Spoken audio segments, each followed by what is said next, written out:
สวัสดีค่ะคลิปนี้มาชวนทำเค้กมอคค่านุ่มเด้งสูตรเค้กมาเบิ้ลสไตล์เค้กไข่ไต้หวันอร่อยได้2รสในก้อนเดียวไปดูวิธีทำกันเลยค่ะเริ่มจากการผสมผงกาแฟและผงโกโก้กับน้ำร้อนใส่ส่วนผสมรวมกันคนให้เข้ากัน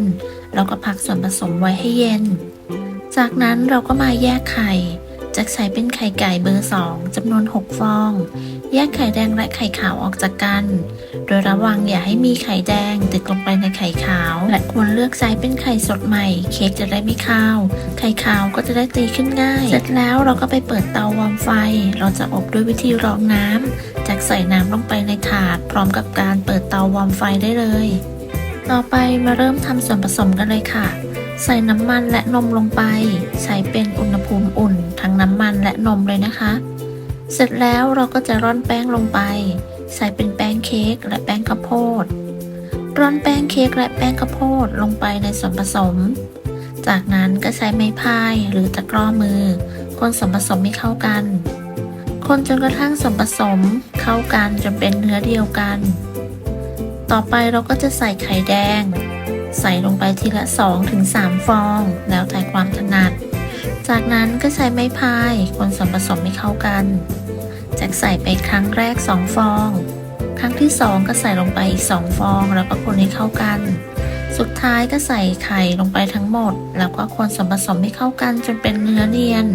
เสร็จแล้วก็พักไว้ก่อนต่อไปก็มาตีไข่ขาวเปิดสปีดความเร็วกลางตีไข่ขาวจนขึ้นฟองหยาบเล็กน้อยจากนั้นใส่น้ำมะนาวลงไปตามด้วยน้ำตาลทรายโดยแบ่งทยอยใส่น้ำตาลทรายลงไป3ครั้งแต่ละครั้งให้ห่างกันประมาณ 10-15 วินาทีเมื่อใส่น้ำตาลทรายจนหมดเราก็จะตีไข่ขาวต่อจนกระทั่งไข่ขาวมีลักษณะเป็นสีขาวนวลเป็นริบบอนตั้งยอดอ่อนปลายงองุ้มประมาณนี้ก็ใช้ได้เสร็จแล้วก็ตีต่อด้วยความเร็วตามอีกประมาณ30วินาทีเพื่อเป็นการตัดอากาศต่อไปนำไข่ขาวที่ตีได้ส่วนหนึ่งมาผสมกับส่วนผสมของไข่แดงโดยคนตะล่อมให้เข้ากันด้วยความเบามือเมื่อคนตะล่อมจนเข้ากันดีจักก็จะนำส่วนผสมนี้เทกลับไปในชามไข่ขาวเดิมเสร็จแล้วก็ใช้ไม้พายคนตะล่อมส่วนผสมให้เข้ากันเหมือนเดิมโดยจะต้องคนด้วยความเบามือแต่ทั้งนี้จะต้องทำด้วยความรวดเร็วหากทำช้าอาจเป็นสาเหตุทำให้เค้กยุบไม่นุ่มฟูได้ขั้นตอนต่อไปจะตักแบ่งส่วนผสมส่วนหนึ่งมาผสมกับผงโกโก้และผงกาแฟที่เราละลายไว้ในตอนต้นคนให้เข้ากันเมื่อเข้ากันดีก็ตักส่วนผสมอีกส่วนหนึ่งใส่ลงไปโดยแบ่งส่วนผสมมาใส่ประมาณครึ่งหนึ่งกะด้วยสายตานะคะแล้วก็คนตะล่อมให้เข้ากันด้วยความเบามือเราก็จะได้ส่วนผสม2ส่วนแล้วค่ะนำส่วนผสมที่ได้เทลงไปในถาดจากใช้ถาดขนาด 7x7x2 นิ้วโดยใส่รสวานิลลาลงไปก่อน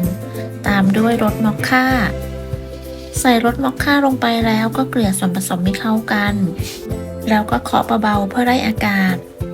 นำปลายช้อนส้อมหรือด้ามมีดตัดสเต็กมาคนให้เกิดลายมาเบิ้ล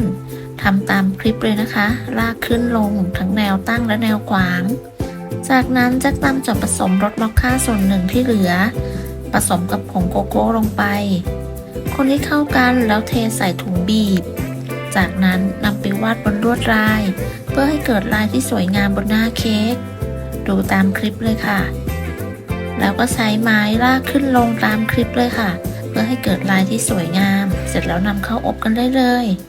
อบด้วยวิธีรองน้ำรอบแรกอบที่อุณหภูมิ150องศาใช้ไฟบนล่างไม่เปิดพัดลมใช้เวลา30นาทีจากนั้นปรับลดไฟลงมาเหลือ110องศาอบต่ออีก40นาทีเสร็จแล้วจักนำถาดน้ำออกแล้วอบต่ออีก10นาทีเพื่อไม่ให้ก้นเค้กแฉะครบเวลาแล้วนำเค้กออกจากเตาแล้วก็ยกเค้กออกจากพิมพ์ แล้วก็พักเค้กไว้ให้เย็นหรืออุ่น เค้กมอคค่ามาเบิลสูตรนี้จะได้เนื้อเค้กที่นุ่มเด้งกลิ่นหอมรสชาติหวานน้อยใครชอบเค้กนุ่มๆเด้งๆรสชาติหวานน้อยหรือใครชอบเค้กมอคค่าต้องลองทำสูตรนี้ดูเป็นสูตรเค้กง่ายๆที่ไม่ใส่สารเสริมขอบคุณสำหรับการติดตามรับชมคลิปนี้ถ้าเพื่อนๆชอบก็อย่าลืมกดไลค์กดแชร์กดติดตามเพื่อเป็นกำลังใจให้กันด้วยนะคะสำหรับคลิปนี้ต้องลาไปก่อนพบกันใหม่ในคลิปหน้าสวัสดีค่ะ